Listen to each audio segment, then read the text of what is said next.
நாம் பரிசுத்தத்தின் விஷயத்திலே நம்பிக்கையா இருக்கிறோமா? ఈ రోజు చాలా మంది ఫెయిత్ఫుల్ గా లేరు. இன்றைக்கு நிறைய பேர் உண்மையா இல்லை.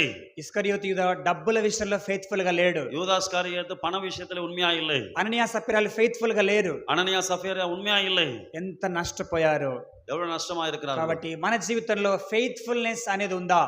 நம்முடைய வாழ்க்கையிலே உண்மை இருக்கிறதா? ఎవరు ఆయన సన్నిధిలో నిలబడగలుగుతారంటే யாருடைய சமூகத்துக்கு முன்பாக நிற்க முடியும் என்றால் నమ్మకంగా ఉన్నవాళ్ళు. உண்மையா இருக்கிறவர்கள். ఈ లోకంలో గ్రేట్ సక్సెస్ఫుల్ లైఫ్ ఏంటంటే ఫెయిత్ఫుల్నెస్. இந்த உலகத்திலே பெரிய ஒரு வெற்றிகரமான வாழ்க்கை என்னவென்றால் உண்மையா இருப்பது. నాకు డబ్బులు ఉంటే నేను ఈ లోకం మట్టుకే సక్సెస్.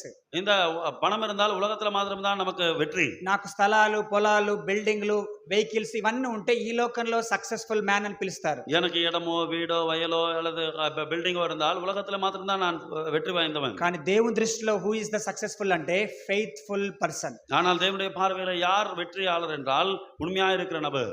దేవుడు ఒక నమ్మకస్తుతో దేవుడు